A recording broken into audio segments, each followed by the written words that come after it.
বন্ধুরা, আজকে আমাদের আলোচনার বিষয় এসএলএসটি কেমিস্ট্রির কোয়েশ্চেন এবং আনসার। আমরা সেট 1 এর কিছু কোয়েশ্চেন এবং তার আনসার করব উইথ ফুল এক্সপ্লানেশন। তাহলে চলো শুরু করি। আমরা দেখে নিই কোয়েশ্চেনগুলো। দেখো, প্রথম কোয়েশ্চেনটি বলছে এখানে following solutions were prepared by mixing different volumes of NaOH and HCl of different concentration, pH of which of them equals to 1। তার মানে এখানে ডিফারেন্ট কনসেন্ট্রেশনের NaOH এবং HCl সলিউশনকে ডিফারেন্ট ভলিউম মিশানো হয়েছে এবং যে রেজাল্টেন্ট সলিউশনটা হয়েছে তার এই যে চারটে অপশন আছে তার মধ্যে কার pH-টা এক হবে। তাহলে এইটাকে কিন্তু আমরা একটু অন্যভাবে করতে পারি। দেখো, আমরা দেখে নিই এইভাবে করতে পারি।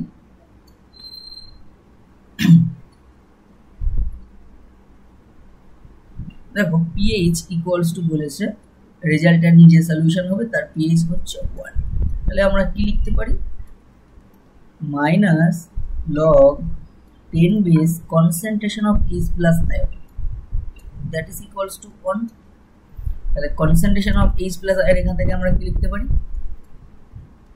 H প্লাস আয়নের কনসেন্ট্রেশনটা 10 two the power minus 1 that is 0.1 molar. 0.1 molar, এটা H প্লাস আয়নের কনসেন্ট্রেশন রেজাল্টেন্ট সলিউশন। তাহলে এবার যে কটা সলিউশন বলেছে সেগুলোকে আমরা একটু দেখে নেওয়ার চেষ্টা করি। প্রথমে বলেছে 60 ml m/10 HCl এর সাথে 40 ml m/10 NaOH মেশানো হয়েছে, তাই তো? তাহলে এখান থেকে দেখো একটা জিনিস, HCl এবং NaOH এদের বিক্রিয়ায় কিন্তু NaCl এবং জল উৎপন্ন হবে। তাহলে 40 ml m/10 NaOH কিন্তু 40 ml m/10 HCl কে নিউট্রালাইজ করে দেবে। H প্লাস আর OH মাইনাস মিলে জল তৈরি করে দেবে, নিউট্রালাইজেশন রিঅ্যাকশন হবে। তাহলে পরে থাকবে এক্সেস HCl। কতটা থাকবে? এক্সেস HCl থাকবে 20 ml m/10, তাই তো, যার কনসেন্ট্রেশনটা m/10। আচ্ছা, তারপরেটা দেখো, তাহলে প্রথম ক্ষেত্রে আমার m/10 20 ml HCl আছে। তারপরের ক্ষেত্রে দেখো, এবং টোটাল এখানে কিন্তু ভলিউম প্রথম ক্ষেত্রে দেখো 60 প্লাস 40, মানে রেজাল্টেন্ট যে সলিউশনটা তার ভলিউমটা কিন্তু 100 ml। তারপরেরটা বলছে 55 ml m/10 HCl এর সাথে 45 ml m/10। তাহলে এখানেও তাই, একই রকম ভাবে তোমার 45 ml m/10 NaOH 45 ml m/10 HCl কে নিউট্রালাইজ করে দেবে। তাহলে পড়ে থাকবে কত? 10 ml m/10 HCl। তারপরেরটাই বলেছে দেখো 75 ml m/5 HCl আর 25 ml m/5 NaOH দিয়ে করা হয়েছে। আর লাস্টেরটা বলা হয়েছে দেখো 100 ml m/10 HCl এর সাথে যোগ করা হয়েছে 100 ml m/10 NaOH। তাহলে এখানে একটু ভালো করে বোঝার আছে, প্রথম ক্ষেত্রে 20 ml m/10 HCl এক্সট্রা আছে, দ্বিতীয় ক্ষেত্রে দেখো 10 ml m/10 HCl এক্সট্রা আছে, তারপরের ক্ষেত্রে দেখো 75 এর সাথে 25, তাই তো? তার মানে 25 নিউট্রালাইজ হয়ে গেলে 50 ml m/5 HCl থাকবে। আর লাস্টের ক্ষেত্রে পুরোটাই নিউট্রালাইজড হয়ে যাবে। দেখো, সমমোলার এবং সম আয়তন দেওয়া হয়েছে, তাহলে পুরোটাই নিউট্রালাইজড হয়ে যাবে, তাই তো? তাহলে এখন 4 নম্বর অপশনটা একদম পুরো প্রসেস অফ এলিমিনেশনে বাদ হয়ে গেল। এবার 1, 2, 3 এর মধ্যে কোনটা হবে এটা আমরা দেখবো। এই তিনটের মধ্যে কোন রেজাল্টেন্ট সলিউশনটার pH-টা 1 হবে। তাহলে প্রথম ক্ষেত্রে দেখো এক্সেস H প্লাস আয়নের মোল সংখ্যা বা H প্লাস আয়নের কনসেন্ট্রেশন প্রথম ক্ষেত্রে কি ছিল? 1 নম্বর অপশনের ক্ষেত্রে 20 ml। তাহলে 20 ইন্টু তার মিলিমোল সংখ্যা আমরা কি করে বের করবো? মিলিমোল ml ইন্টু তার কনসেন্ট্রেশন, তাই তো? তাহলে কনসেন্ট্রেশন কত? m/10, তাই তো? তাহলে এত, আর টোটাল ভলিউমটা কত? রেজাল্টেন্ট সলিউশনের 100। তাহলে এখান থেকে হচ্ছে 0.2/100। এটা তাহলে মানে 0.1 আসছে না, তাহলে এটা হবে না। দ্বিতীয়টা দেখো 10, আমরা বলেছিলাম 10 এক্সট্রা থাকবে, দ্বিতীয়টাই HCl 10 এক্সট্রা আছে, তার মানে H প্লাস আয়নের কনসেন্ট্রেশন হবে 10 ইন্টু 1/10 100, তাহলে এখানে হচ্ছে 1/100 মানে 0.01 মোলার। তাহলে এটাও হচ্ছে না, এটাও হলো না, প্রথমটা তো হলো না। থার্ড অনে দেখো কত, থার্ড অনে দেখতে পাচ্ছ 75 এর সাথে 25 m/5 NaOH মেশানো হয়েছিল, তাহলে থাকবে 50 ml m/5 HCl, তাই তো? তাহলে সেখানকার গাঢ়ত্ব কত রেজাল্টেন্ট সলিউশনে H+ আয়নের? 3 দাগে দেখো, 4 দাগটা তো প্রথমে বাদ হয়ে গেছিল। H+ আয়নের 50 ইন্টু 1/5 বাই টোটাল, মানে কনসেন্ট্রেশন ইকুয়ালস টু কি, C ইকুয়ালস টু N/V, ওইভাবেই কিন্তু বের করা হচ্ছে আর কি। হ্যাঁ, রেজাল্টেন্ট সলিউশনের প্রথম 3টে ক্ষেত্রে 100 হয়েছে, 60-40 ছিল, আর 55-45 আর 75-25, তাই তো? সেই জন্য 100 রেজাল্টেন্ট, সেই জন্য ভি দেখো প্রথম 3টে ক্ষেত্রে রেজাল্টেন্ট সলিউশনের ভলিউমটা 100 হয়েছে। তাহলে এখান থেকে দেখো 10/100, তাহলে এটাই 0.1 মোলার, তাহলে এইটা আনসার। তাহলে এখানে এটা আনসার দিয়ে, তাহলে ওই 75 এর সাথে 75 ml m/5 HCl plus 25 ml m/5 NaOH যদি মেশানো হয়, তাহলে রেজাল্টেন্ট ভলিউমটা হয়ে যাচ্ছে 100 ml, 75 প্লাস 25, আর এক্সেস, এই রেজাল্টেন্ট ভলিউমে এক্সেস HCl আছে কত, m/5 তার কনসেন্ট্রেশন, সেটা আছে কত 75 মাইনাস 25, তাহলে 50, তাই তো? 50 ml। তাহলে সেইটাই থেকেই আমরা দেখলাম যে রেজাল্টেন্ট সলিউশনের H+ আয়নের গাঢ়ত্ব 0.1, তার মানে pH-টা কত 1, তাই তো? তাহলে আমাদের অপশন উত্তর পেয়ে গেলাম। একের দাগের অপশন সি কিন্তু রাইট অ্যান্সার, ঠিক আছে? একের দাগের প্রশ্নের অপশন সি। আচ্ছা, তাহলে এই যে, তাহলে অপশন সি এখানে রাইট অ্যান্সার হবে, ঠিক আছে? তারপর এটা দেখো, magnesium reacts with an element X to form an ionic compound. If the ground state electronic configuration of X is 1:2:2p3, the simplest formula of this compound. আচ্ছা, প্রথম কথা, ম্যাগনেসিয়াম X একটা মৌল, তার সাথে রিঅ্যাক্ট করে একটা আয়নিক কম্পাউন্ড ফর্মেশন করছে, এবং X যেটা তার ইলেকট্রনিক কনফিগারেশন বলা আছে। দেখো X এর যে ইলেকট্রনিক কনফিগারেশন, সেখান থেকে কিন্তু আমরা ইজিলি বলতে পারি এখান থেকে, যেহেতু ইলেকট্রনিক কনফিগারেশন বলে দেওয়া 1:2:2p3 ground state electronic configuration, তাহলে এটা কার ইলেকট্রনিক কনফিগারেশন? নাইট্রোজেন, এবং তার ভ্যালেন্সি কত? তার ভ্যালেন্সি 3, নাইট্রোজেনের গ্রাউন্ড স্টেট ভ্যালেন্সি 3, তাই তো? সমযোজ্যতা 3, আর ম্যাগনেসিয়ামের যোজ্যতা কত? 2, নাইট্রোজেনের যোজ্যতা 3, তাহলে কম্পাউন্ডটা কি হবে? Mg3N2, magnesium nitride. অর্থাৎ এখানে এনটাকে, নাইট্রোজেনটাকে X হিসেবে ডিনোট করা হয়েছে, তাহলে কম্পাউন্ডটা কি হবে? Mg3X2, একদম সিম্পল কোশ্চেন, এটা ক্লাস 10 লেভেলের কোশ্চেন আর কি, তাই তো? তাহলে কোন অপশনটা হচ্ছে দেখো, Mg3 4 নম্বর, তাই তো? তাহলে option D Mg3X2, option D হচ্ছে 2 এর দাগ, 2 এর দাগ হচ্ছে ডি অপশন, 2 এর ডি অপশনটা রাইট অ্যান্সার, ওকে? তারপর এটাই চলো, a gas at 350 Kelvin and 15 bar has molar volume 20% smaller than that for an ideal gas under the same conditions. Achha, the correct option about the gas and its compressibility factor Z is less than 1 zeta, and attractive force are dominates less than 1, repulsive force are dominate, তিনটা হচ্ছে greater than 1, attractive force are dominate, R Z greater than 1, repulsive force are dominate। তাহলে এটা একটু conceptually আমরা বুঝে নিই আর কি, যেটা সম্পর্কে তারপরে বলছি আমরা। দেখো, কম্প্রেসিবিলিটি ফ্যাক্টর জেড কে আমরা কিভাবে ডিফাইন করি? PV/nRT। তাহলে এই যে পিভি, এটা রিয়েল গ্যাসের ক্ষেত্রে পিভি, আর আইডিয়াল গ্যাসের ক্ষেত্রে এনআরটি মানে পিভিআই, আমরা আই ধরলাম, আই ফর আইডিয়াল, তাই তো? তাহলে এখান থেকে কি হবে, ভি বাই ভিআই, তাই তো? V by V I, clear? তাহলে এবার এখান থেকে দেখো, যদি ইফ ভি মানে ভি বলতে এখানে রিয়েল গ্যাসের ভলিউম, আর ভিআই মানে আইডিয়াল গ্যাসের ভলিউম, তো ভি গ্রেটার দেন ভিআই হয়, তাই তো? তাহলেই জেড গ্রেটার দেন অন হবে, ধনাত্মক বিচ্যুতি আমরা বলি। আচ্ছা, if V equals to V I, তাহলে Z equals to 1, that is ideal gas, ideal gas. আর ইফ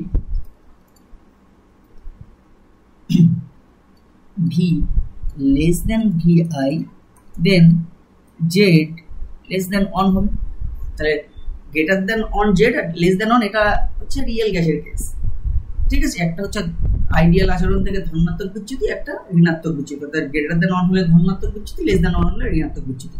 তাহলে এইবার এখানে দেখো, যেটা এখানে যেটা বলা হয়েছে, এখানে প্রশ্নে কি বলা হয়েছে? প্রশ্নে বলা হয়েছে এ gas at 350 Kelvin and 15 bar has molar volume 20% smaller than that of an ideal gas. Ideal গ্যাসের থেকে 20% কম মোলার ভলিউম, তাই তো? তার মানে এখানে কোন কন্ডিশনের কথা বলছে? এখানে বলা হচ্ছে হিয়ার, যেটা বলা হয়েছে ভি লেস দেন ভিআই, 20% কম, ঠিক আছে? তাহলে অবশ্যই তার মানে কি হবে, জেড লেস দেন 1, তার মানে নেগেটিভ ডেভিয়েশন। আর নেগেটিভ ডেভিয়েশন বলতে, যেহেতু রিয়েল গ্যাসের আয়তনটা আইডিয়াল গ্যাসের থেকে কম হচ্ছে, সেই জন্য এখানে আমরা বলতে পারি এখানে যে ইন্টারমলিকুলার অ্যাট্রাকটিভ ফোর্সটা ডোমিনেট করছে রিপালসিভ ফোর্সে, তাই তো? তাহলে রিয়েল গ্যাসের ক্ষেত্রে কি হচ্ছে, অ্যাট্রাকটিভ ফোর্সটা বেশি হচ্ছে, সেই জন্য তো ভলিউমটা কমে গেল আইডিয়াল গ্যাসের তুলনায়, সেই জন্য ঋণাত্মক বিচ্যুতি হলো। তাহলে আমরা ইন্টারমলিকুলার অ্যাট্রাকশনটা ডোমিনেট করছে ওভার রিপালসিভ ফোর্সেসের উপর। তাহলে কোন অপশনটা হবে দেখে নিই এবার, কোন অপশনটা হবে এখানে কিন্তু দেখো, Z less than one and attractive force are dominate, তাহলে 1 নম্বর যেটা, তার মানে অপশন এ। এখানে কিন্তু option A right answer, option A right answer. তাহলে এখানে 3 দাগের এ হবে রাইট আনসার, ঠিক আছে? বোঝা গেল কনসেপচুয়াল কোয়েশ্চেন। আচ্ছা, তারপরে বলেছে অ্যাসার্শনটা বলেছে আর কি, gases do not liquefy above their critical temperature even on applying high pressure. আচ্ছা, রিজনটা বলছে, অ্যাসার্শনের রিজনটা, অর্থাৎ যে বিবৃতিটা দেওয়া হয়েছে তার কারণ, above critical temperature the molar speed is high and intermolecular attraction cannot hold the molecules together. আচ্ছা, আগে আমাদের জানতে হবে যে আমরা সেই সমস্ত গ্যাস কাদেরকে লিকুইফাই করতে পারি, যদি সেই গ্যাসটা ক্রিটিক্যাল টেম্পারেচারের নিচে থাকে, তাহলে আমরা চাপ অ্যাপ্লাই করে তাদেরকে কিন্তু লিকুইফাই করতে পারি, তাই তো?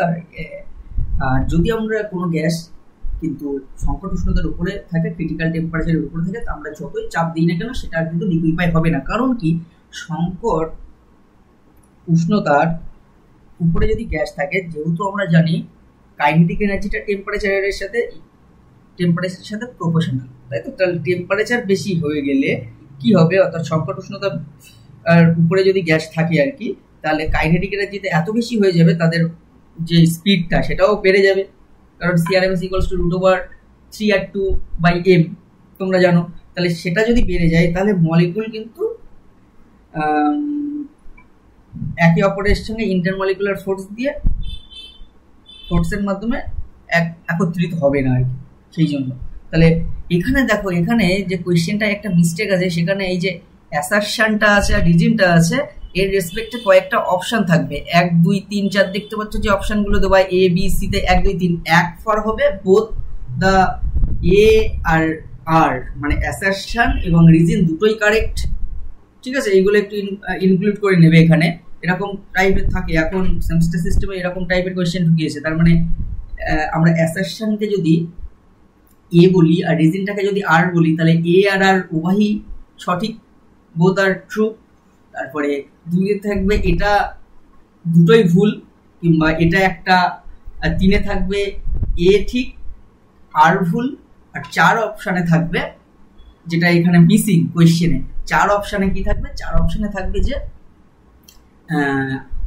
এ ভুল আর ঠিক। তাহলে এইখানে আমরা যেটা দেখতে পাচ্ছি যে প্রথম যে কথাটা বলা হয়েছে, গ্যাসেস ডু নট, অ্যাসারশনে যেটা বলা হয়েছে, gases do not liquefy above their critical temperature even on applying high pressure, একদম সঠিক কথা, বিবৃতিটা একদম সঠিক। রিজন, কারণ above critical temperature the molecular speed is high আর intermolecular forces attraction can not hold the molecules together. একদম সঠিক কথা, কারণ টেম্পারেচার বাড়লে কাইনেটিক এনার্জি বেড়ে যায়, কাইনেটিক এনার্জি বেড়ে যাচ্ছে যেহেতু, সেই জন্য তোমরা বুঝতে পারছো তাদের অ্যাভারেজ স্পিড যেটা বা সিআরএমএস স্পিড এইগুলো বেড়ে যাবে। মলিকুলার স্পিড বেড়ে গেলে তারা molecules can not be hold together by intermolecular force. সেই জন্য টেম্পারেচার যখন ক্রিটিক্যাল টেম্পারেচারকে ছাড়িয়ে যায়, তখন আমরা গ্যাস মলিকুলগুলোকে লিকুইফাই করতে পারি না, ইভেন তাদেরকে চাপ দিয়েও, এবং সেই হাই প্রেশার দিয়েও তাদেরকে কিন্তু আমরা করতে পারি না। ঠিক আছে, তাহলে এখানে কোন অপশনটা কারেক্ট? এখানে যেহেতু ওই পার্টটা মিসিং, যে একের জন্য কি থাকবে, একের জন্য এরকম থাকবে এ আর আর, মানে assertion and reason both are correct. তাহলে সেই অনুযায়ী আমরা এখানে অপশন এটা কারেক্ট বলছি। হ্যাঁ, তাহলে এরকম থাকবে, কিন্তু 2 থাকবে যে দুটোই মিথ্যা, 3 থাকবে একটা সত্য আর একটা মিথ্যা, বা আর 4 থাকবে এইটা মিথ্যা তা ওটা সত্য, এরকম। ঠিক আছে, ক্লিয়ার? তাহলে এইভাবেই কিন্তু কোয়েশ্চেন গুলো মানে এই 1 2 3 4 এর কোডেই আর কি, সেইটা এখানে মিসিং। তা তোমরা ধরে নাও যে এক মানে বলা হয়েছে অ্যাসারশনটাও সত্যি এবং রিজনটাও সত্যি, তাই সত্যিই তাই, মানে এখানে অ্যাসারশন এবং রিজন দুটোই সত্যি, তাই তো? তাহলে আমরা অপশন এ এখানে করতে পারি। তাহলে আমি আর বেশি কিছু বললাম না এখানে। তারপরেরটাই দেখো, among the following the extensive variables, extensive property, আমরা থার্মোডাইনামিক্সে জানি যে এক্সটেন্সিভ প্রপার্টি কি, যারা মাসের উপর ডিপেন্ড করে, অর্থাৎ পদার্থের পরিমাণের উপর যে সমস্ত ধর্মাবলী ডিপেন্ড করে, ঠিক আছে, তাদেরকে আমরা বলি পদার্থের পরিমাণের উপর, মানে যেগুলো ডিভাইডেবল, ভাগ করলে ডিভাইড হয়। ঠিক আছে, তাহলে এখানে দেখো এনথ্যালপি, এক্স্যাক্টলি এনথ্যালপিটা টোটাল এনার্জি অ্যাকচুয়ালি, সেটা কিন্তু পদার্থের পরিমাণের উপর নির্ভর করে। প্রেশার কিন্তু ইনটেনসিভ প্রপার্টি, তাহলে প্রেশার হবে না internal energy. Exactly internal energy, মানে আমি ছোট্ট পরিমাণ একটা কোনো বস্তুর, কম পরিমাণ একটা বস্তুর যে ইন্টারনাল এনার্জি পাবো, বেশি পরিমাণ বস্তুর ইন্টারনাল এনার্জি বেশি হবে। এক্স্যাক্টলি, তাহলে এটাও পরিমাণের উপর ডিপেন্ড করে। আর ভলিউম, আয়তন, আমি যদি বলি 1 মোল গ্যাসের যা আয়তন, 10 মোল গ্যাসের আয়তন আরো বেশি, তাই তো? এসটিপিতে যদি বলি 1 মোল গ্যাসের আয়তন 22.4 লিটার, তাহলে 10 মোল গ্যাসের আয়তন কত হবে? 224 লিটার। ক্লিয়ার? তাহলে এখানে আমরা দেখতে পাচ্ছি, এখানেও দেখো, এখানে অ্যাকচুয়ালি সেই অপশনগুলো মিসিং আর কি। তাহলে এখানে কিন্তু তিনটেই সত্যি হচ্ছে, তিনটে বলতে এনথ্যালপি, এক্সটেন্সিভ প্রপার্টি। আমি বলে দিই, কোশ্চেনটা ঠিকঠাক ভাবে করতে পারিনি, সাজাতে পারিনি আর কি। এখানে 5 দাগে যেটা এনথ্যালপি মানে এইচ, এটা এক্সটেন্সিভ প্রপার্টি,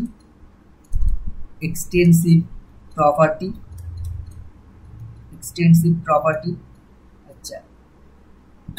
পি, এটা কিন্তু ইন্টেনসিভ প্রপার্টি। আমার চ্যানেলে থার্মোডাইনামিক্সে একটা লেকচার আছে, সেখানে এক্সটেন্সিভ প্রপার্টি, ইন্টেনসিভ প্রপার্টি একদম আমরা সুন্দর করে বলেছি, কিভাবে কি করে বুঝতে পারবো সেইটা পারলে দেখে নিতে পারো তোমরা সবাই আর কি। আচ্ছা, তারপরে আসে ইন্টারনাল এনার্জি ই, এটাকে অনেক বইতে ইউ দিয়েও ডিফাইন করে। ইন্টারনাল এনার্জি অ্যামাউন্ট ডিপেন্ডেন্ট, তাহলে এক্সটেন্সিভ প্রপার্টি হবে।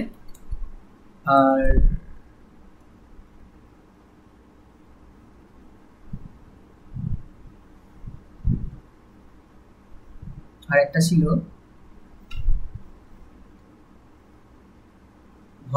ভলিউমটাও অ্যামাউন্টের উপর ডিপেন্ড করে। তাহলে এক্সটেন্সিভ প্রপার্টি, ঠিক আছে, এক্সটেন্সিভ প্রপার্টি, ঠিক আছে।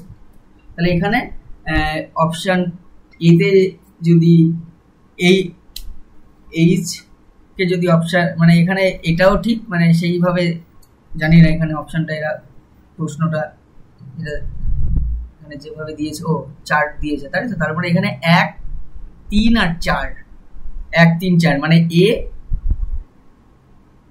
সি ডি এসিডি তিনটেই কারেক্ট। এসিডি তিনটেই কারেক্ট। এ এটা এমসিকিউ না, এটা এমএসকিউ টাইপ হয়ে গেল আর এমসিডি এমসিডি তিনটেই correct.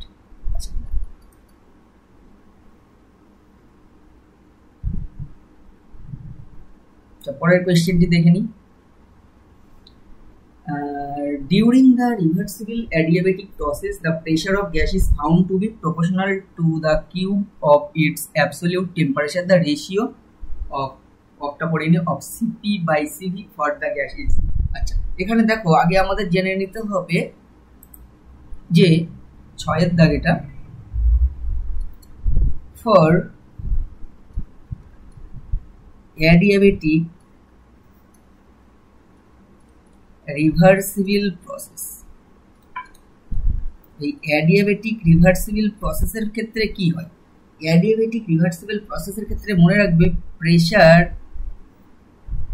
প্রেসারটা proportional to T to the power gamma by gamma minus 1, where এই যে গামা এই গামাটা কি সিপি বাই সিভি, তাই তো এটা কিন্তু হয়। তাহলে আমরা এই যে P proportional to T to the power gamma by gamma minus 1 এইটা, আর প্রশ্ন মতে কি বলছে দেখো, প্রশ্ন মতেও যেটা বলা হচ্ছে এখানে যে pressure of gas is found to be proportional to cube of its absolute temperature. তাহলে প্রশ্ন মতে বলছে এটা, প্রশ্ন মতে বলছে যে পি এটাকে 1 নম্বর এইটা বলছি, তাই তো।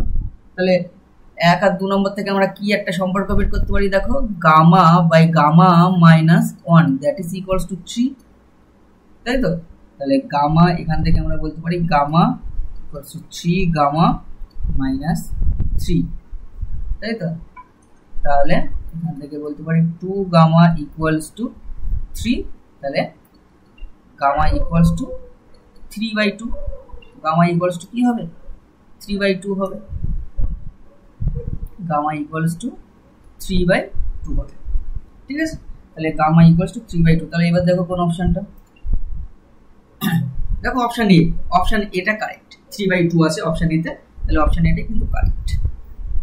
তাহলে অপশন এ 6 দাগ অপশন এ, ঠিক আছে, গামা ইকুয়ালস টু 3/2। আচ্ছা তারপরে কোশ্চেনে যাই। Different colors of litmus in acidic, neutral and basic solution are respectively red, orange, blue, blue, violet and red, red, colorless blue and red, violet, blue। দেখো নিউট্রালে কিন্তু violet colour হয় litmus পেপারে, হ্যাঁ নিউট্রালে violet colour হয়, acidic সলিউশনে red হয়ে যায় আর basic সলিউশনে কিন্তু blue হয়ে যায়। সেই জন্য তোমরা ছোটবেলাতে যেটা পড়ানো হয় আর কি, অ্যাসিড সলিউশনের নীল যে লিটমাস সেটা লাল হয়ে যায় আর লাল লিটমাসটা বেসিক দ্রবণে নীল হয়ে যায়, তাই তো। তাহলে সেই জন্য এই যে নিউট্রালে লিটমাসটা ভায়োলেট কালার আর রেড কালার হয়ে যায় অ্যাসিডিক সলিউশনে আর ব্লু কালার হয়ে যায় বেসিক সলিউশনে। তাহলে অপশন 4 তার মানে অপশন ডি, অপশন ডি কিন্তু এখানে রাইট অ্যান্সার। তাহলে 7 দাগ অপশন ডি, 7 দাগে কিন্তু অপশন ডি, 7 অপশন ডি, ঠিক আছে। অ্যাসিডে লিটমাসটা লাল, প্রসমতে ভায়োলেট আর বেসিকে কিন্তু ব্লু হয়ে যায়, ঠিক আছে। আচ্ছা next question. For the reaction of hydrogen with iodine, মানে H2 with I2, the rate constant is 2.5 into 10 to the power minus 4 decimeter cube mole per mole per second at 327 degrees centigrade and 1.0 decimeter cube per mole per second at 527 degrees centigrade. The activation energy for the reaction in kilojoule per mole. একদমই সহজ, শুধু ফর্মুলাটা জানলেই হবে। এটা class 12 এর chemical kinetics এর chapter. Chemical kinetics এর ওই টেম্পারেচার ডিপেন্ডেন্স রেট কনস্ট্যান্ট মানে আরেনিয়াস সমীকরণ, সেখানে লগ নিতে হবে, নিয়ে দুটো ডিফারেন্ট ভিন্ন উষ্ণতায় থেকেই আমরা কিন্তু অ্যাক্টিভেশন এনার্জিটা বের করতে পারি। সেটা দেখো এইরকম একটা সমীকরণ আর কি, ঠিক আছে। 9টা কত দাগ 8 দাগ সমীকরণটা এরকম, সূত্রটা এরকম ছিল, ln k2 by k1 equals to EA by R T2 minus T1 by T1 T2। এই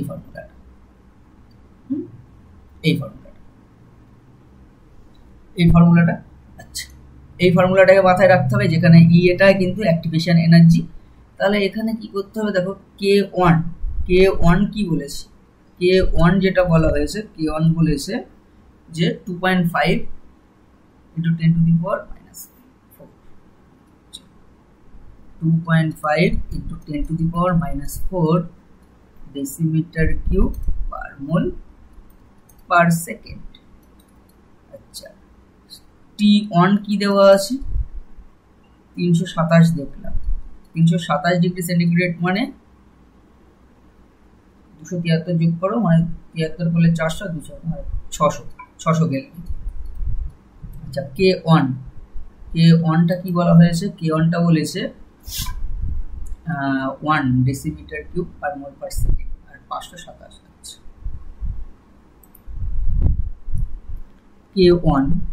K2 1 ডেসিমিটার কিউব পার মোল পার কেলভিন। T2টা কত বলা হয়েছে 527 দেখলাম, মানে 800, তাই না, 800 কেলভিন। আচ্ছা, তাহলে মানগুলো বসিয়ে দাও আর কি। তাহলে ln 1/2.5 into 10 to the power minus 4, এইটাকে ক্যালকুলেট করবে, into EA R 8.314 into 800 minus 600 by 800 into 600, এইটা ক্যালকুলেট করতে হবে। তাহলে এটা যেটা ইয়ে যেটাই আসবে, ইয়ে আমার হাতে এখন ক্যালকুলেটর নেই, ঠিক আছে।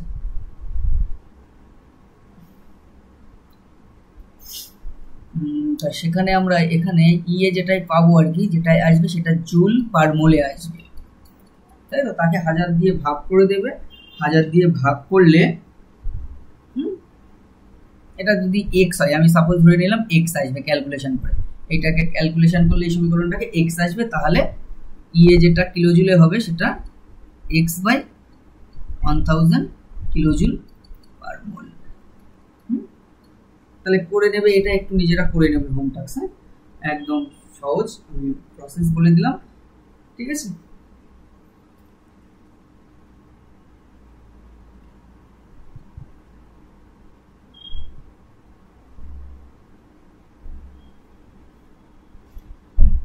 এটার উত্তর আছে বি অপশন, ঠিক আছে। 166 দেখে নেবে 166 আসছে কিনা, ঠিক আছে।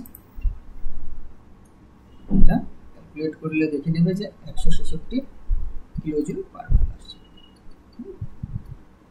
ধারে কাছে এসে যাবে, ঠিক আছে। তারপরে নেক্সট 9 দাগে বলছে which option is valid for zero order reaction, ঠিক আছে। which option is valid for zero order reaction, এটা টি হাফ টি 1/4। আচ্ছা আচ্ছা, এটা একটু দেখা যাক আর কি। আচ্ছা, জিরো অর্ডার রিয়াকশনের ক্ষেত্রে তোমরা, এটাও কেমিক্যাল কাইনেটিক্সের, জিরো অর্ডার আর ফার্স্ট অর্ডারটা বেশি পড়ে।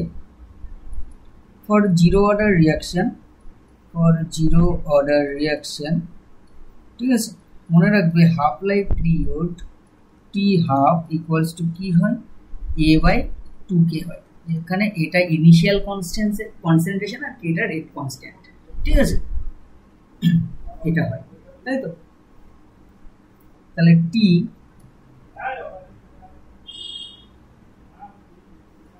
অন4 যদি বলা হয়, তাহলে এখান থেকে কি হবে, a/,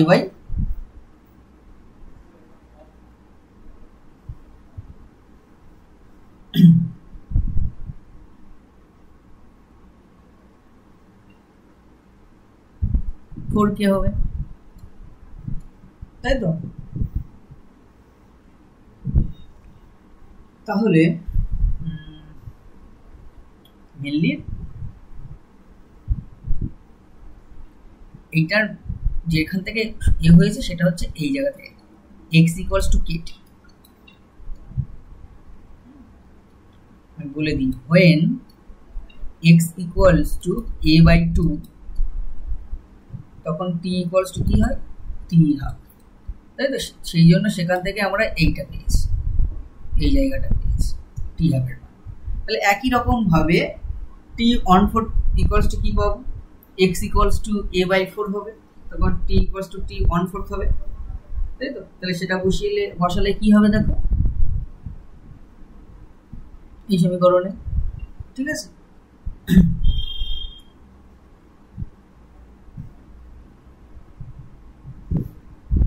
তাহলে এখান থেকে কি রিলেশনশিপ পাওয়া যাচ্ছে, রিলেশনশিপ হচ্ছে t on4 ইকুয়ালস টু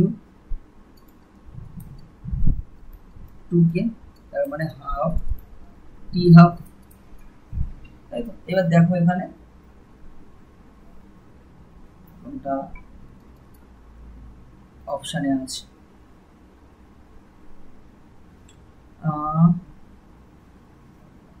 হ্যাঁ এই তো অপশান সি, অর্থাৎ তিনটা দেখো, টি on4, T on half, T half equals to 2 into T on4, ঠিক আছে। অর্থাৎ এখান থেকে আবার একটা লাইন লেখা যায়, টি হাফ 2 ইন্টু টি, ঠিক আছে।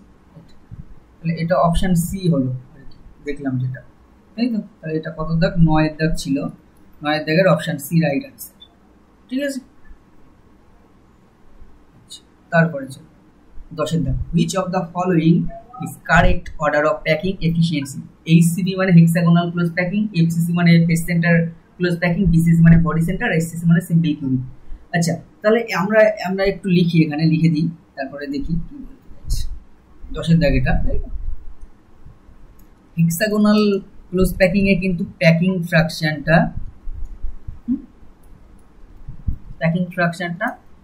0.74 মানে 74% অকুপাই করে থাকে। FCC এর ক্ষেত্রে কি হয়, প্যাকিং ফ্র্যাকশনটা 0.74%। BCC এর ক্ষেত্রে কি হয়, প্যাকিং ফ্র্যাকশনটা হয়ে যায় 0.68 মানে 68% অকুপাই করে থাকে। আর SCC এর ক্ষেত্রে কি হয়, প্যাকিং ফ্র্যাকশনটা 0.52, আর 52% জায়গা, তাই তো। তাহলে প্যাকিং ফ্র্যাকশনটা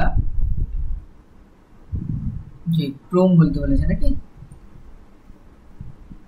প্যাকিং এফিসিয়েন্সি। আচ্ছা, তাহলে HCP আর FCC সমান, সেটা সব থেকে বেশি, তারপর BCC, তারপর SCC। তাহলে দেখো একদম প্রথম অপশনটাই, ঠিক আছে, প্রথম অপশনটাই, তাই তো। তাহলে এখানে অপশন এ হবে, যেখানে দেখাচ্ছে HCP ইকুয়ালস টু FCC, দুজনের সমান, তার থেকে BCC কম, তার থেকে SC কম, SCC কম, ঠিক আছে, এটা আছে। তাহলে অপশন এ বসে রাইট অ্যান্সার, একদম সহজ, এটা একদম সহজ ছিল আর কি। সলিড স্টেটের কোয়েশ্চেন ছিল। আবার একটা সলিড স্টেটের কোয়েশ্চেন, অ্যাসারশন দিয়েছে, অ্যাসারশনটা দিয়েছে যে zinc oxide becomes yellow when it is heated. Reason বলছে the anionic state occupied by unpaired electrons due to F centre, মানে এফ সেন্টারটা তৈরি হয় আর কি, তার জন্য ইলেকট্রনটা এক্সাইড হয়, যেটা তোমরা পড়েছো সলিড স্টেটে, এখানেও তাই সেই জিনিসটা মিসিং আর কি। অ্যাসারশনটাকে যদি এ বলি আর রিজনটাকে যদি আর বলি, তাহলে এরকম অপশন থাকবে both A and R is correct and R is actual reason of A, এরকম বলে এই অপশন থাকবে। তাহলে এখানে কিন্তু অ্যাসারশন এবং রিজন দুটোই ঠিক। সেই জন্য এখানে যেহেতু ওই একটার রেসপেক্টে যে স্টেটমেন্ট, দুইয়ের রেসপেক্টে যে স্টেটমেন্ট বা 3 বা 4-এর রেসপেক্টে স্টেটমেন্টগুলো সেগুলো লেখা নেই, এরকম থাকবে। ওই আগেরটা একটা করলাম এরকম, যে বলা হবে যে অ্যাসারশন এবং রিজন দুটোই কারেক্ট এবং রিজনটাই অ্যাসারশনটা সঠিক ব্যাখ্যা, ঠিক আছে, এরকম আর কি, এরকম ভাবে থাকে এইচএস এর কোয়েশ্চেনগুলো, যে এ এবং আর দুটোই সঠিক, আর হলো এ এর সঠিক ব্যাখ্যা, এরকম ভাবে অপশনগুলো থাকে। তাহলে এখানে সেই অনুযায়ী অপশন নিয়ে আমি আর এইভাবে লিখছি না, যেহেতু ওইভাবে কোডটা এখানে কোয়েশ্চেনে মিসিং, কোয়েশ্চেনে কিন্তু ওটা মিসিং, ঠিক আছে। তাহলে এখানে কিন্তু এই অ্যাসারশন এবং রিজন দুটোই কারেক্ট, কারণ এই জিঙ্ক অক্সাইড উত্তপনে হলুদ বর্ণ ধারণ করে একদম, তাই তো, মেটাল এক্সেস ডিফেক্ট যেটা, ঠিক আছে, মেটাল এক্সেস ডিফেক্ট, সেখানে অ্যানায়ন ডেফিসিয়েন্সি হয়, আর যেখানে ওই অ্যানায়নের ল্যাটিসটাই ইলেকট্রন বসে, এফ সেন্টার তৈরি হয়, সেই এফ সেন্টারটাই কালারটার জন্য দায়ী, সেই জন্য সাদা বর্ণের জিঙ্ক অক্সাইড উত্তপনে হলুদ বর্ণ ধারণ করে, ঠিক আছে। বোরোলিন গরম করলে দেখবে একটু হলদেট হয়ে যায়, কারণ ওখানে জিঙ্ক অক্সাইড থাকে, ঠিক আছে।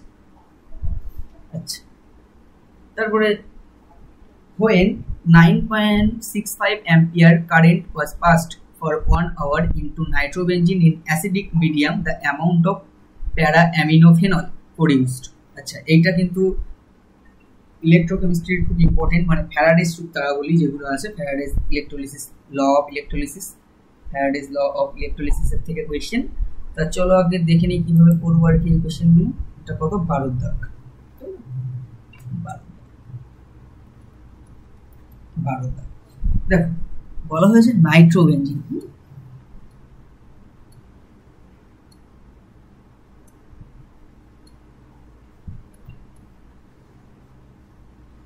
নাইট্রোবেনজিন থেকে প্যারা অ্যামিনোফেনল,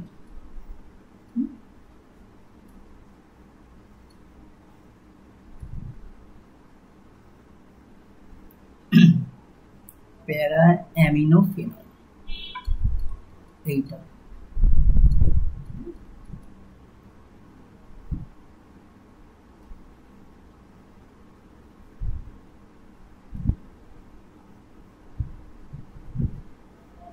প্যারা অ্যামিনোফেনল।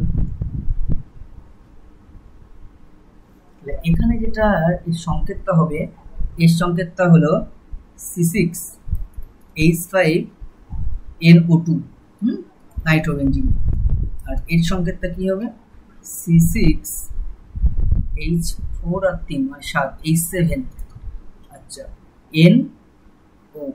NO। আচ্ছা, এটা কি করে হচ্ছে দেখো, এটা অ্যাকচুয়ালি যেটা হয় আর কি রিঅ্যাকশন, এখানে জল উৎপন্ন হয়, 4টে H প্লাস 4 ইলেকট্রন, এই রিঅ্যাকশন এখানে, ঠিক আছে। ব্যালেন্স করে দেখো একদম এই পাশে সব ঠিক আছে, ক্লিয়ার। এইবার এখানে আমাদের যেটা ভাবতে হবে, এখানে কি দেওয়া আছে দেখতে হবে আর কি,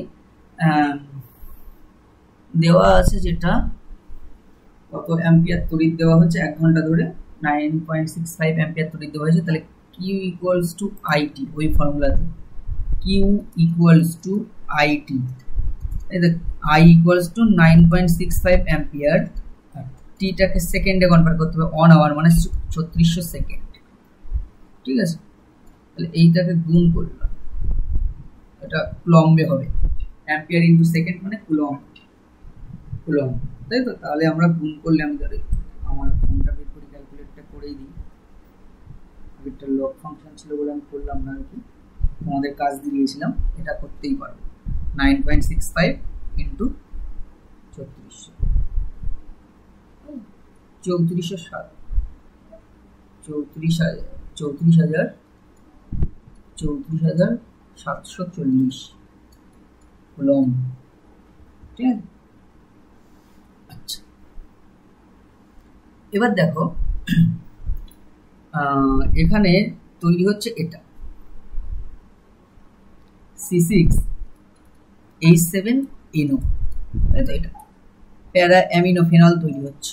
তাহলে আমাদের দেখতে হবে, আমরা একটা জিনিস জানি, মানে 1 গ্রাম তুল্যাঙ্ক পদার্থ উৎপন্ন হবে কখন, যদি 1 ফ্যারাডের তড়িৎ চালনা করা হয়, অর্থাৎ 96,500 কুলম্ব যদি তড়িৎ চালনা করা হয়, 96,500 কুলম্ব যদি তড়িৎ চালনা করা হয়, তাহলে 1 গ্রাম তুল্যাঙ্ক পরিমাণ পদার্থ উৎপন্ন হবে। তাহলে আগে আমাদের এর তুল্যাঙ্ক ভারটা বের করতে হবে। তুল্যাঙ্ক ভারটা কি করে বের করব, বা আমরা সূত্র না অ্যাপ্লাই করে নরমালি করতে পারি। তুল্যাঙ্ক ভারটা কি করে বের করব,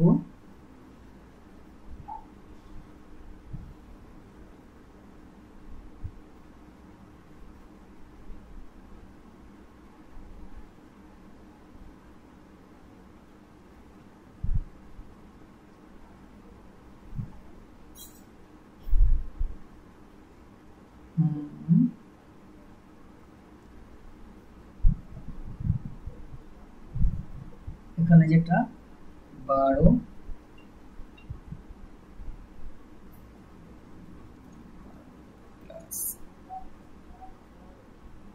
plus 7 plus nitrogen 14 plus 16 oxygen, কত হচ্ছে দেখো তো,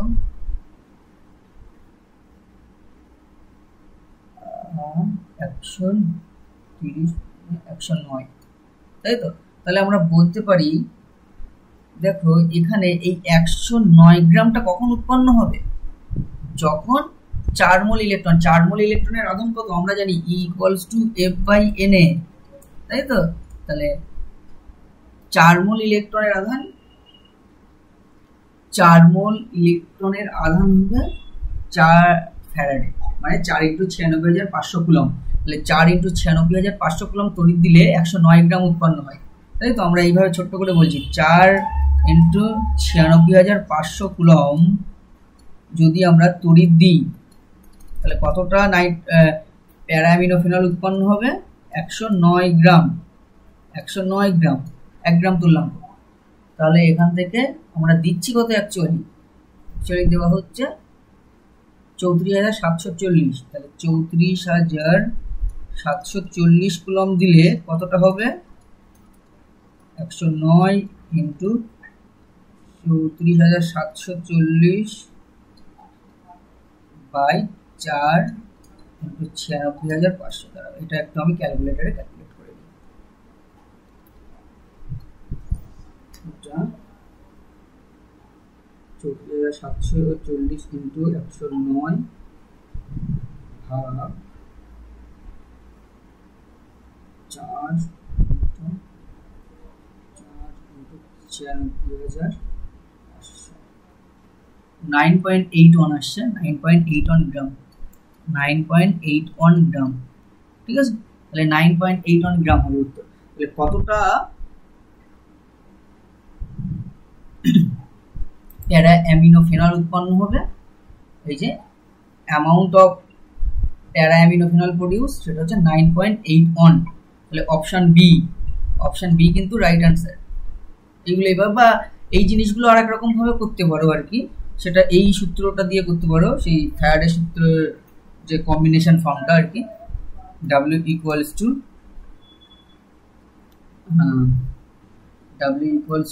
E IT/F, or এই ফর্মুলাটা দিয়েও ডাইরেক্ট করতে পারো, W = IT/F × M/Z, ঠিক আছে। এই ফর্মুলাটা দিয়েও, ঠিক আছে, এই ফর্মুলাটা দিয়েও করতে পারো।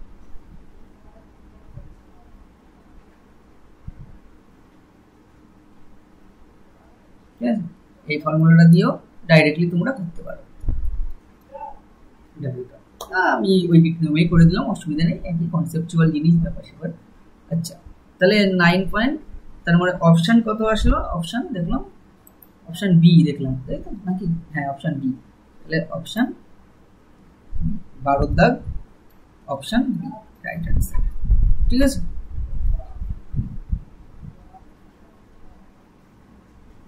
পরের কোয়েশ্চেন চলে যাই। আচ্ছা, the mass of non volatile non electrolyte solute, molar mass 50 বলে দেওয়া হয়েছে, is needed in 114 gram octane to reduce its vapour pressure to 75%। আচ্ছা, একদম ওই সেই কলিগেটিভ প্রপার্টিস, মানে relative lowering of vapour pressure যে তোমার এটা আছে আর কি, ওটা দিয়েই করতে হবে আর কি। একদম প্রশ্নটা একদম ক্লাস 12-এরই বেশিরভাগ। ঠিক আছে, এটা দ্রবণের সলিউশন, লিকুইড স্টেটের question. 13 number question, relative lowering of vapour pressure যে কলিগেটিভ প্রপার্টিসটা ছিল, P0 minus P by P0 equals to X2, তাই তো? সেখান থেকে আমরা কি পেয়েছিলাম?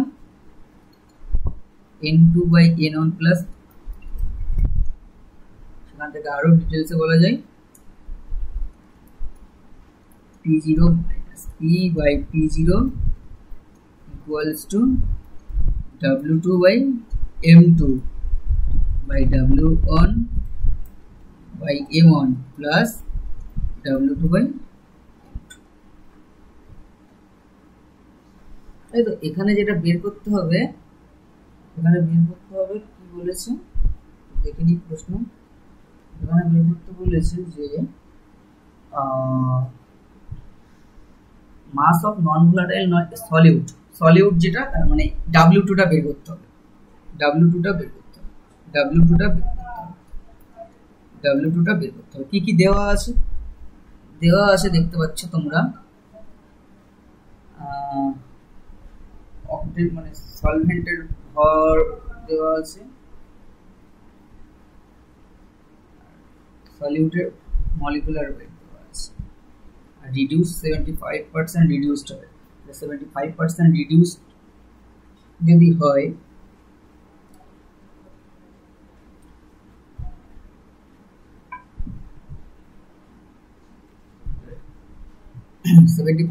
রিডিউসড মানে কি?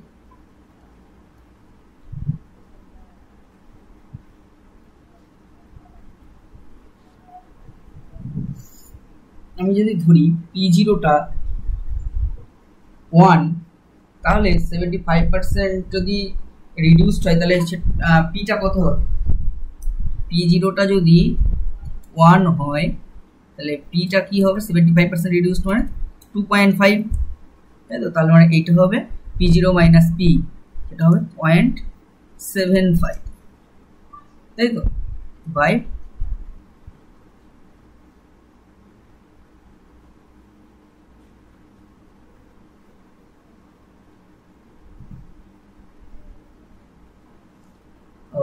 এটা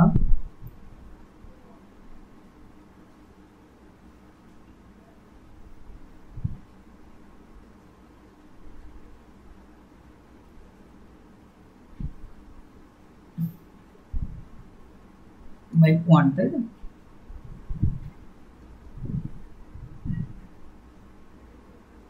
আচ্ছা, W2 বের করতে হবে, M2 এর মান 50 দেওয়া আছে, আচ্ছা W1 দেওয়া আছে 114, তাহলে অক্টেন বলেছে, অক্টেন, অক্টেন বলতে CH3 CH2 CH2 CH2 CH2 CH2 CH2 কটা হলো? 1 2 3 4 5 6 7 8, তাই তো? মানে C8।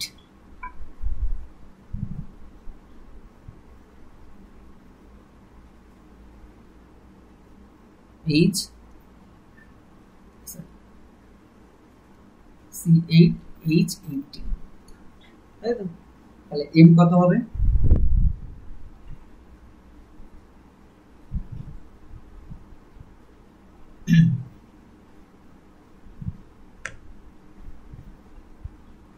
m হবে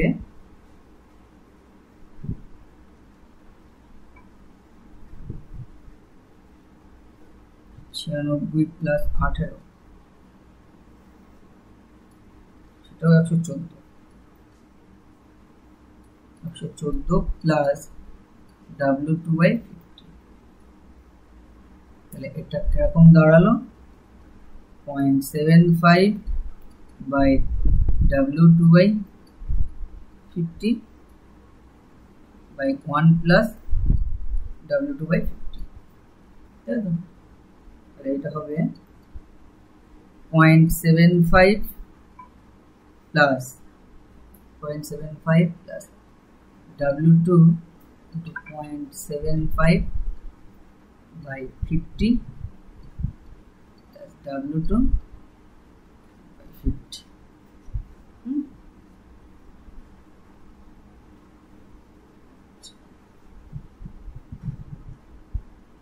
তাহলে 0.75 W2 50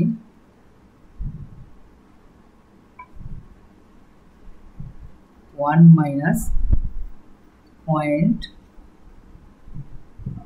কিছু না 1 minus 1 কমন যাবে, এই W2 বাই 50 টা কমন যাবে, এইটা প্লাস হয়ে গেলে 0.75, তাই তো? তাহলে দেখো 0.75 equals to W2 into 0.25 into 50, দেখো তাহলে W2 equals to হয়ে যাচ্ছে 0.75 into 50 by 0.25, তাহলে এইটা কাটলে কি হয় 3 হয়, তার মানে W2 টা 150 গ্রাম।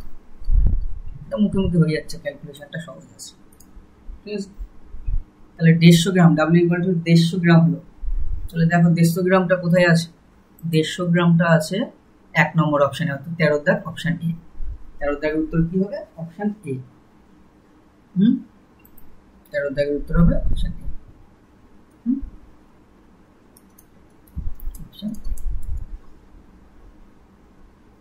এবার 14 দাগ কি বলা হয়েছে দেখা যাক।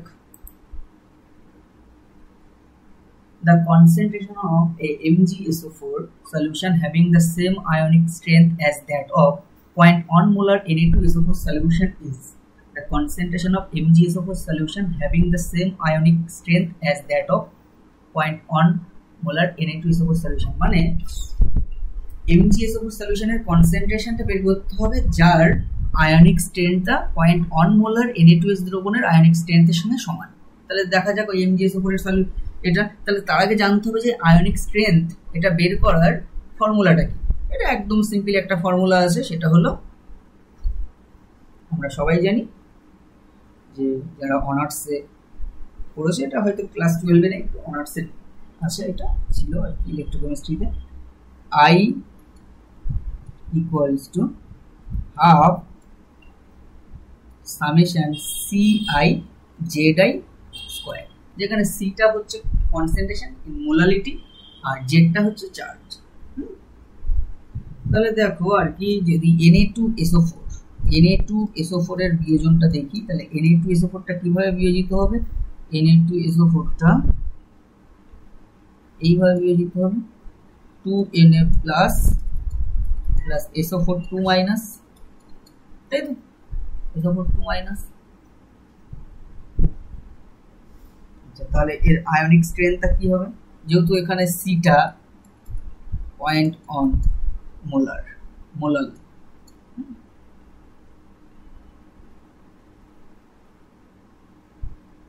মোলারে বলেছে না মোলারে বলেছে, মোলারে বলেছে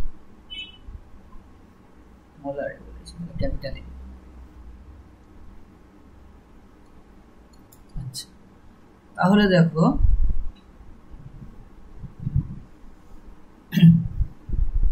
এখানে আইটা কি হবে, আই অফ Na2SO4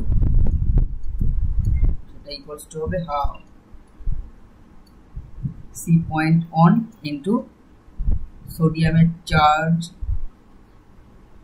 তাই তো সোডিয়ামের চার্জ। আচ্ছা সোডিয়ামের সংখ্যাটা কিন্তু দুটো আছে, তাই তো, তাহলে Na2SO4 এর যদি এর গাঢ়ত্ব যদি 0.1 মোলার হয় তাহলে এর গাঢ়ত্ব হবে 2 ইন্টু 0.1 মোলার। এটা কিন্তু মাথায় রাখতে হবে, 2 ইন্টু 0.1 মোলার, কনসেন্ট্রেশনটা 2, আর সালফেটটা 0.1 মোলার হবে। ডিসোসিয়েশন থেকে বুঝতে হবে গাঢ়ত্ব। তাহলে আবার Na প্লাস এর গাঢ়ত্ব কত? 1, তাহলে 1 এর স্কয়ার প্লাস 0.1 ইন্টু সালফেটের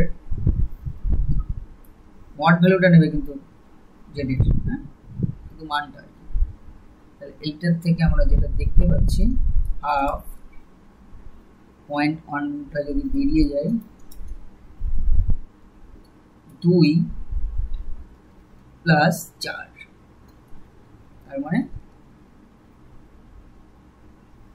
3 ইন্টু 0.1, তাই তো ক্যালকুলেশন করলে যেটা হবে মানে 0.3 মোলার আয়নিক স্ট্রেংথ, তাই তো। এবার এখানে বলেছে কি MgSO4 এর আয়নিক স্ট্রেংথটা কি হবে?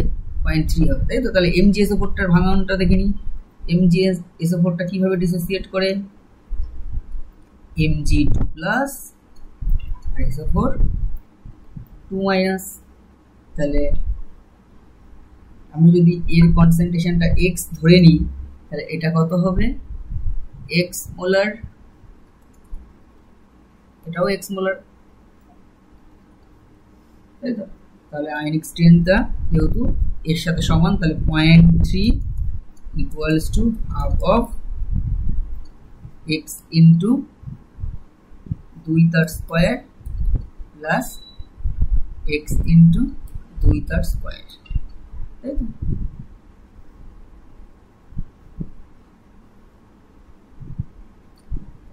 এখান থেকে 0.3 2 হাফ ইন্টু 2 ইন্টু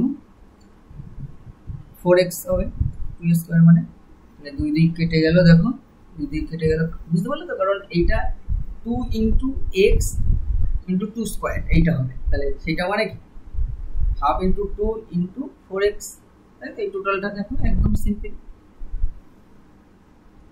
তাহলে 4x ইকুয়ালস হয়ে যাচ্ছে কত? 0.3, তাহলে x ইকুয়ালস কত? 0.3/4, 0.3/4।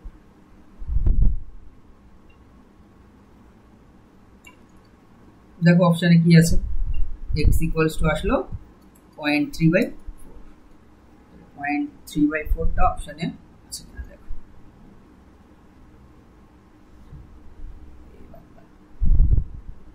0.05, 0.07, 0.7, আচ্ছা এখানে দেখছি কোনো অপশনই নেই আর কি। এটাকে একটু করি তো, 3/4 3/4, 3/4 মানে 0.75, তাই তো। 3/4 মানে 0.75, 0.75 মানে বাই 10, তার মানে 0.75/10 মানে 0.075, এইটা আসছে এত মোলার, তাই তো। এইটা কোথায় অপশনে আছে?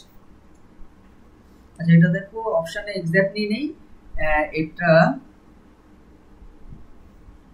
0.067 আবার 0.07, আচ্ছা আমরা তাহলে অপশন সিটাকেই করি আর কি, অপশন সি, তাই তো। এক্স্যাক্ট ভ্যালুটা নেই আর কি দেখছি, এইটা উত্তর আর কি। তাহলে অপশন সি এর কাছাকাছি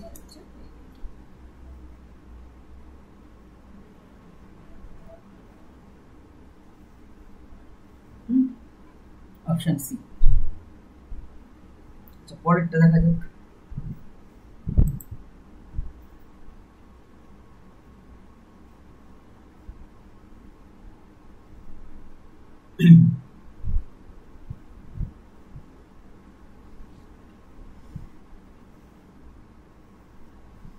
A dilute silver nitrate solution is added to slight excess of sodium iodide solution. কি বলা হয়েছে,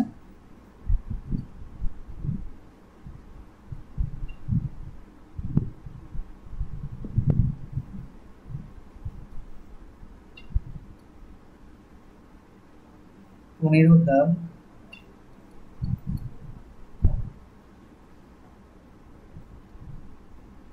dilute silver nitrate solution is added to a slight excess of sodium iodide solution. A sol of AgI is formed whose surface absorb. अच्छा देखो silver nitrate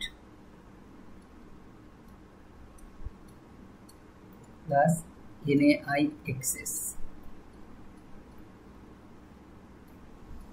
কি form হবে, AgI হয়ে যাবে।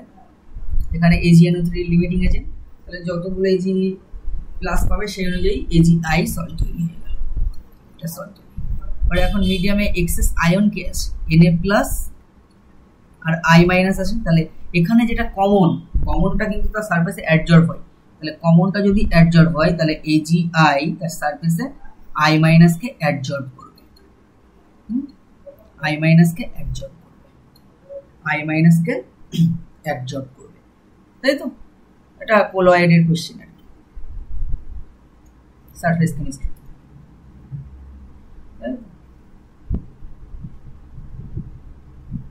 তাহলে অপশন এ মানে I মাইনাস, তাই তো?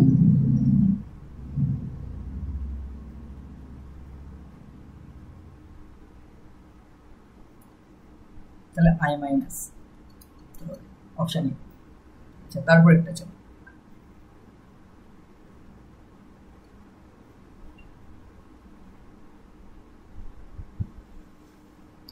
which one is classified as condensation polymer? Teflon, acrylonitrile, Dacron, neoprene. আচ্ছা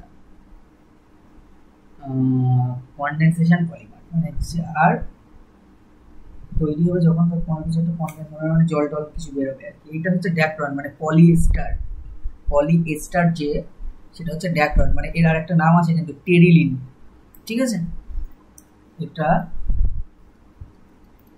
কনডেনসেশন পলিমারাইজেশন মানে টেরিথ্যালিক অ্যাসিড আর কি, টেরিথ্যালিক অ্যাসিড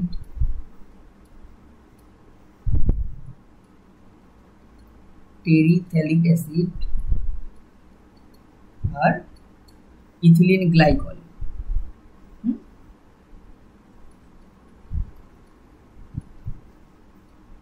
এই দুটো মনোমারের কনডেনসেশনের ফলে আমরা টেরিলিন পাই। এটা N সংখ্যক, এটা N সংখ্যক, কনডেনসেট হয়ে গিয়ে কি টেরিলিন বা ড্যাক্রন দেয়। পলিএস্টার, এটা পলিএস্টার,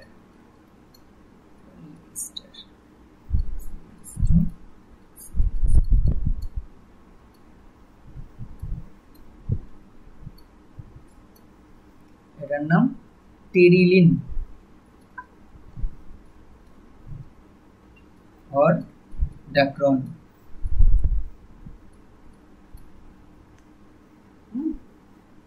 এটা একটা পলিএস্টার, এটা এক প্রকারের পলিএস্টার, ওকে? তাহলে এখানে দেখো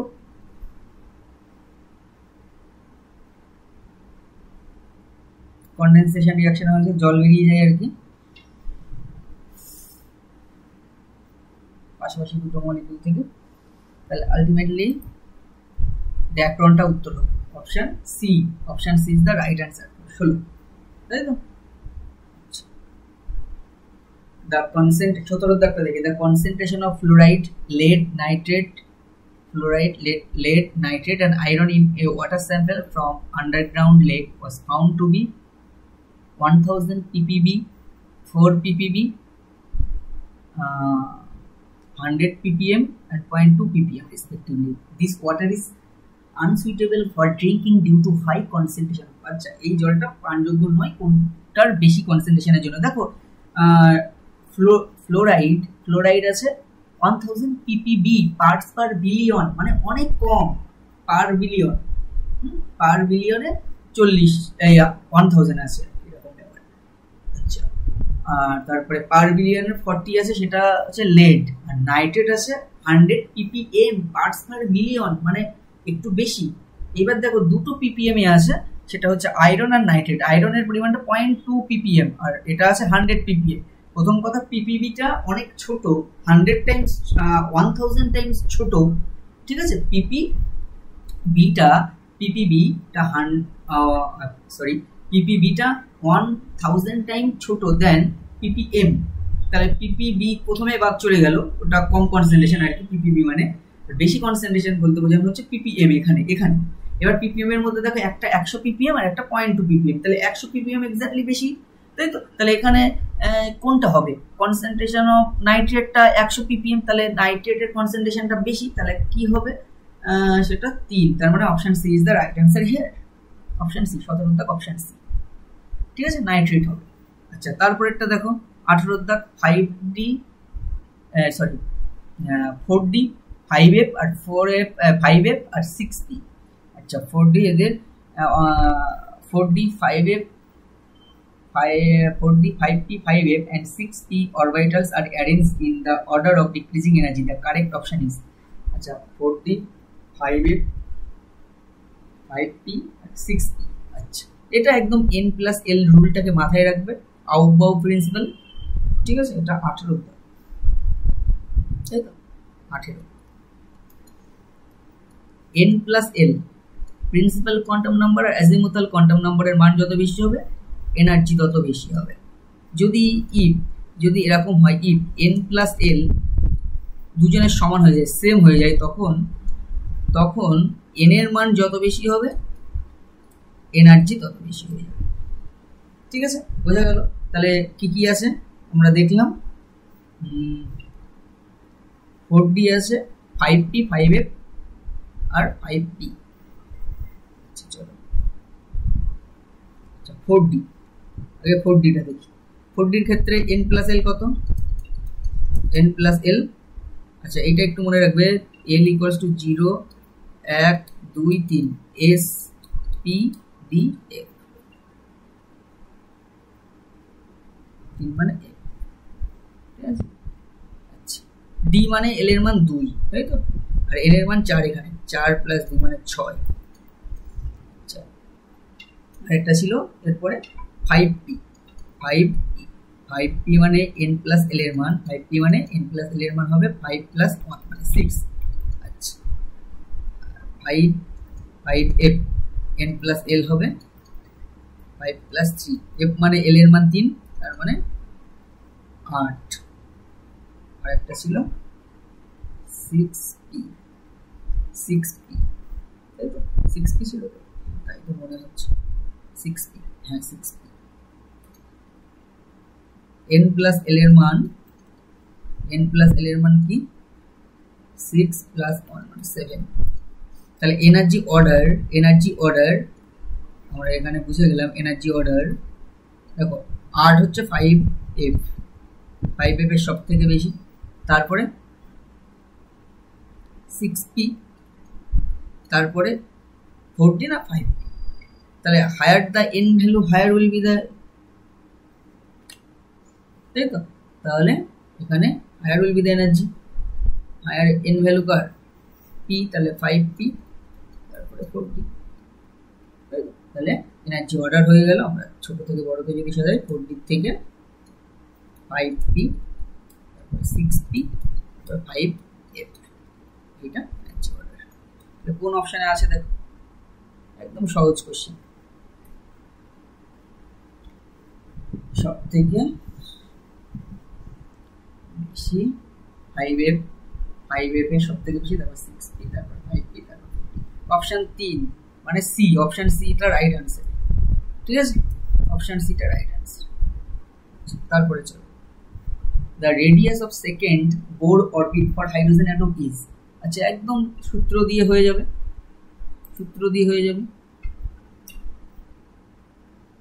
19 দাগ। বোর থিওরিতে তোমরা পড়েছো, according to Bohr theory nth অরবিটের রেডিয়াস rn টা কত? a0 × n² / z angstrom, এবার for hydrogen atom, for hydrogen atom, for hydrogen atom জেডটা কত 1, তাহলে Rn ইকুয়ালস টু কি হয়ে যাবে, আর A0 এর মান A0 বা A0 এর মানটা যদি বসিয়ে দিই 0.529 অ্যাংস্ট্রম ইন্টু n স্কোয়ার, এটা ফর্মুলা। বাট A0 এর মানটা হচ্ছে 0.529 অ্যাংস্ট্রম, ঠিক আছে, এত অ্যাংস্ট্রম যেহেতু জেড অন। এবার কি বলেছে এখানে প্রশ্নে, যেটা বলেছে যে radius of second Bohr orbit n এর মান 2, তাহলে R2 বের করতে হবে। একদম simple, R2 hydrogen atom that is 0.529 into 2 square angstrom, এটাকে 4 দিয়ে গুণ করতে হবে, 0.529 কে 4 দিয়ে গুণ করো, 2 এর একটু বেশি আসবে ইনটু 4, 2 এর একটু বেশি আসবে, দেখো 2 এর একটু বেশি কোন অপশনটা আছে, আমি গুণ করলাম না, 1.65 হবে না, 4.72 আসে, 4.76 আসে, ওটা হবে না, 0.529 হবে, 4 অপশন ডি, অর্থাৎ 2.12 অংস্ট্রম, অর্থাৎ R2 হয়ে যাবে 2.12 অংস্ট্রম। এটা অর্থাৎ অনেক বইতে না এটাকে 1. এই A0টাকে 0.53 অ্যাংস্ট্রম ধরে, A0টাকে 0.53 অ্যাংস্ট্রম ধরে, 0.53 অ্যাংস্ট্রম ধরে, হ্যাঁ, সেই জন্য এক্স্যাক্টলি আসলো 2.12।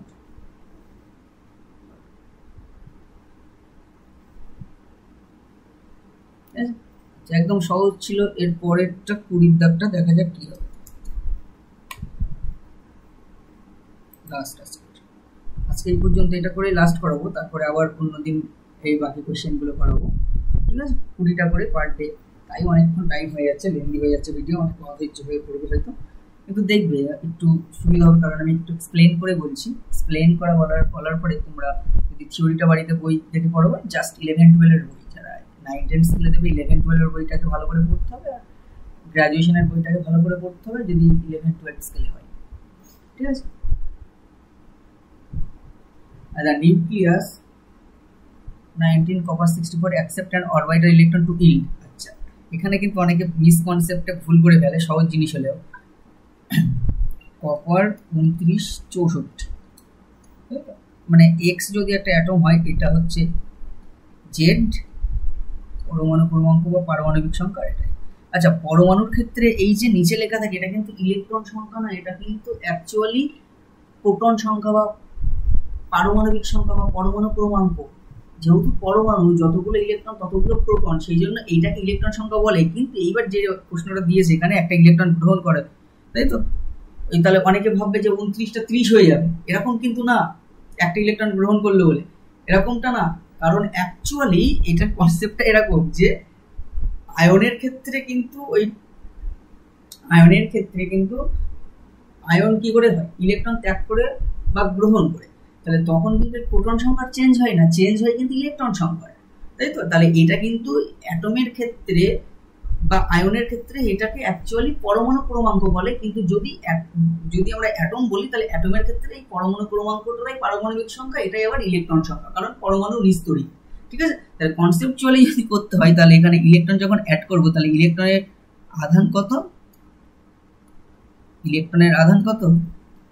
-1, ভর কত 0, তাহলে এটা কি হবে, ইলেকট্রন সংখ্যা কত হয়ে যাবে,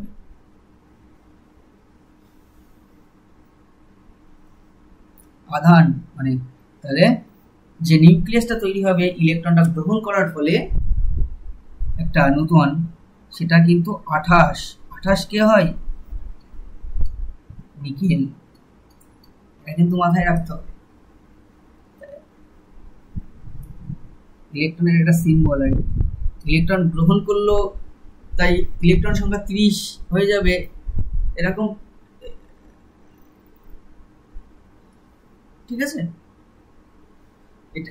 এরকম ভাবে ভাবলে কিন্তু হবে না আর কি। ওটা কিন্তু অ্যাকচুয়ালি প্রাইমারিলি প্রোটন সংখ্যা, পরমাণুর ক্ষেত্রে প্রোটন আর ইলেকট্রন সংখ্যাটা সমান বলে আমরা এইভাবে লিখতে পারি আর কি। এবার যখন আমরা ইলেকট্রন ক্যাপচার বলবো তাহলে ইলেকট্রনের আধান, যেহেতু এটা জেড, আমি আগেই সেই জন্য জেড আর এ এইভাবে ক্লিয়ার করে দিলাম ব্যাপারটা। পরমাণুর ক্ষেত্রে জেডটা ইলেকট্রন সংখ্যা আমরা বলতে পারি, এইভাবে ডিনোট করা হয়, ঠিক আছে। তাহলে এখানে কিন্তু নিকেল হবে, অনেকে ভুল করে জিঙ্ক টিং দিয়ে দেবো, ওটা কিন্তু না, একদম মিসকনসেপ্ট, ঠিক আছে। ঠিক আছে, মাস নাম্বারটা আনচেঞ্জ থাকবে, যেহেতু ইলেকট্রনের মাস নাম্বারটা 0 দেখতে পাচ্ছ, কিন্তু Z-1 আধান যেহেতু নেগেটিভ, তাহলে Z-1, তাহলে একটা ইলেকট্রন ক্যাপচার করলো, তাহলে ডান দিক বাম দিক সমান করতে হয় তো আমার। ডান দিকে Z কত 28, তাহলে বাম দিকের 29 আর -1 মানে 28, তাই তো। রিয়াকশন মানে তো তাই, ক্লিয়ার। রেডিও অ্যাক্টিভিটিতে এইগুলো শেখানো হয় আর কি। তাহলে এখানে টোটাল উত্তর আসলে হচ্ছে নিকেল। তাহলে নিকেল কোথায় ছিল? অপশন 3, তাহলে এটা সি, অপশন সি। হ্যাঁ, তাহলে আজকে আমরা এই পর্যন্ত, পরের দিনে আবার 21 নম্বর থেকে শুরু করব। অর্গানিক কেমিস্ট্রি আছে, তারপরে ইনঅর্গানিক, অর্গানিক, এবার দিন আরও 2টা করবো নেক্সট লেকচারে। আজকে এই পর্যন্ত, পরবর্তী লেকচারে দেখা হচ্ছে। তোমরা লেকচারগুলো ভালো করে দেখো, ভালো লাগলে শেয়ার করো, কমেন্টস করো। কোনো পোর্শনে যদি তোমাদের মনে হয় যে ভিডিও দেওয়া দরকার, তাহলে সেইখানে আমার ভিডিওগুলোতে কমেন্ট করো, আমি সেই টপিকগুলো থেকে ভিডিও দেওয়ার চেষ্টা করব। অলরেডি কোয়ান্টাম মেকানিক্সের quantum mechanical interpretation of orbital বা ওয়েভ মেকানিক্যাল ইন্টারপ্রিটেশন অফ অরবিটালের লেকচারটা আমি দিয়েছি প্রথম। আর একটা লেকচার খুব তাড়াতাড়ি আসবে, যেখানে আমরা ওই ফাই ডিপেন্ডেন্ট পার্টটা নিয়ে সেটাকে সলভ করে ওই যে অরবিটালের কনসেপ্টগুলো আনবো আর কি, ওয়েভ মেকানিক্যাল মডেল থেকে আর কি, শ্রোডিঞ্জার ইকুয়েশন ধরে। তা সেটা চলছে আর কি। তাছাড়াও এরকম কোয়েশ্চেন আনসার চলবে কয়েকটা সেট। আমরা যেহেতু সেপ্টেম্বরের পরীক্ষার ডেট অ্যানাউন্স হয়ে গেছে, তাহলে মোটামুটি এখন 1-1.5 মাস হাতে পাচ্ছি আমরা, মোটামুটি সেইভাবেই আমরা কোয়েশ্চেন আনসার লেকচারে দেবো আর কি। ঠিক আছে, আজকে এই পর্যন্ত, পরবর্তী লেকচারে দেখা হবে। ততক্ষণ ভালো থাকো, সুস্থ থাকো, আর চ্যানেলটিকে সাবস্ক্রাইব করতে একদমই ভুলবে না। Chemistry with GB sir.